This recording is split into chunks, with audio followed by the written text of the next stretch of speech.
Network security. It's Tuesday, the 4th, week 4, day 7. We spent just a little bit of time talking about the chapter on network evolution out of Connecting Networks. We did an intro for security, and we started the first security lab, securing routers, administrative access. Securing any type of device with administrative access. So that there's a variety of steps that we can do to secure it, and even get to the point to where we will take care of authentication. More on that later. We didn't spend very much time on it. We talked a little bit about Internet of Things. We talked about devices, and we talked about this, how the devices here do what is termed cloud computing. It's not fog computing in comparison to cloud computing. Kind of in between, where you can do a lot of security and so forth things right here at this level without actually having to go to the cloud. And what we're referring to there are, going to some kind of a data service or data center coming out of the cloud. We still use cloud resources, but fog computing is where it's closer to the users.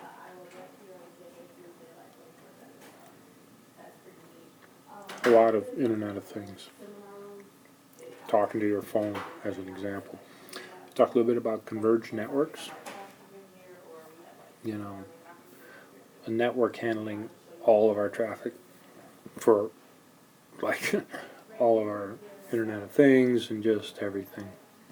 How they're converged, and then we're going to talk a little bit about how that's managed.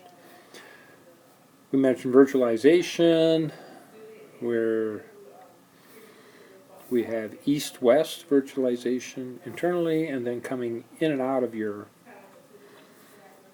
servers or your virtualized network and so forth, coming in and out of it in terms of north and south. Okay? East-west.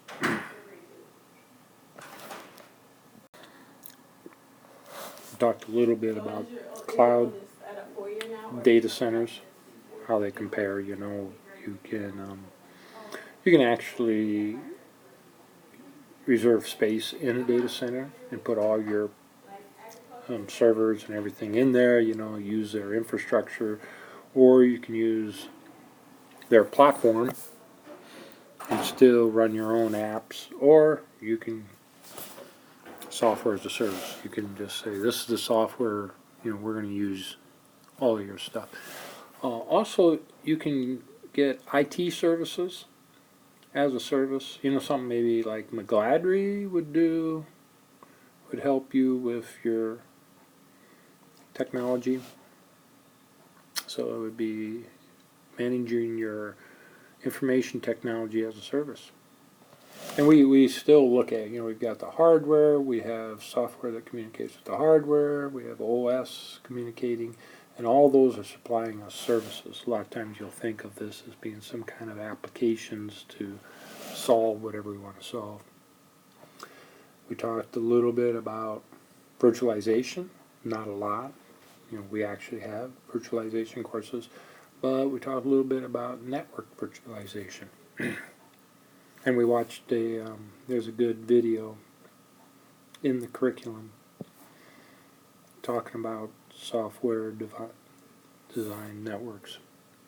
In order to understand some of the things they talked about in the video is devices, let's say you can divide devices up into a control plane and a data plane.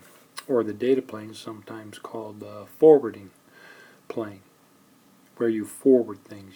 Things go in one port and out the other. I gave the example here of a PC talking to a server, or two PCs talking to each other, or sending traffic out to another area. The control plane controls the CPU in terms of making decisions, and the data plane moves the data between the ports. the less work the control plane can do, the faster we can move items through the data plane. This video does a good job of showing how we move from traditional configuring switches and routers and devices to software defined networks, where we design the work for the control plane to talk to many devices' data planes. One last slide. We're into the security now, the security section, Cisco security course.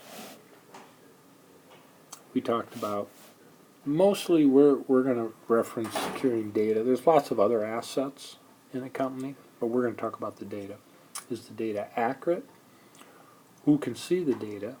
You know, what data can be seen by who, and we have to make the data available in order to do work. So we have to give certain people the rights to see certain data, and of course, when they look at the data, we want it accurate. We want the integrity of the data retained.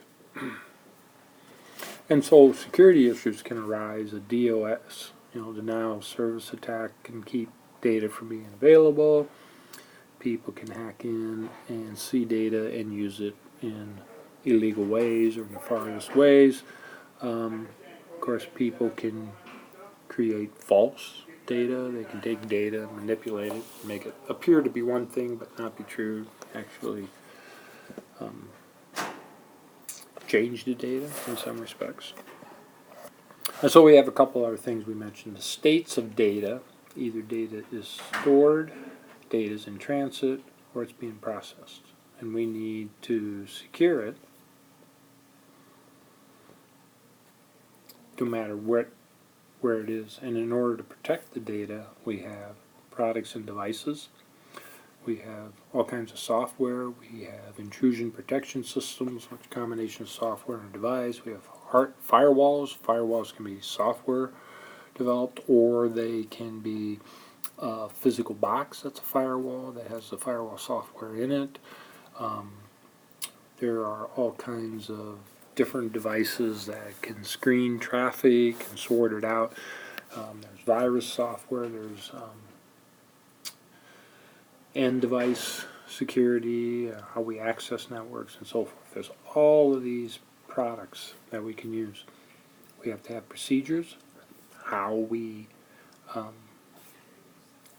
put a product in place, how we update the product, what we do to change passwords, etc., etc. And then procedures can also be ways to enforce policies. There is this procedure that you do in order to follow this policy. Or guidelines. Policies are more firm, they're items that need to be followed exactly. Guidelines are things you should do in order to be secured, but there aren't some direct policy that tells you you have to do this or this. Both good approaches in terms of security. And then final one down here, people. People innately are trustworthy, are trusting. They're trusting of other people and systems and so forth in general.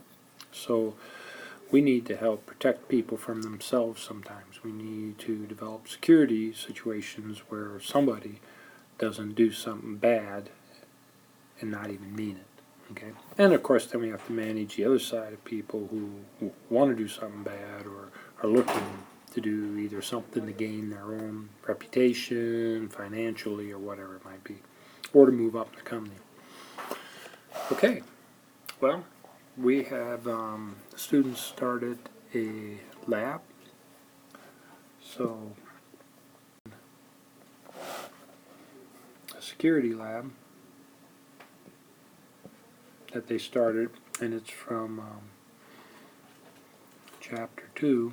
I forget the exact number, but it's the only lab in the chapter. Each chapter basically has one lab, and then we build on that lab. Okay? And this is all about administration, administrative control over intermediate devices, routers, switches, and so forth. And believe it or not, that can become fairly in-depth, as you will see. That's it.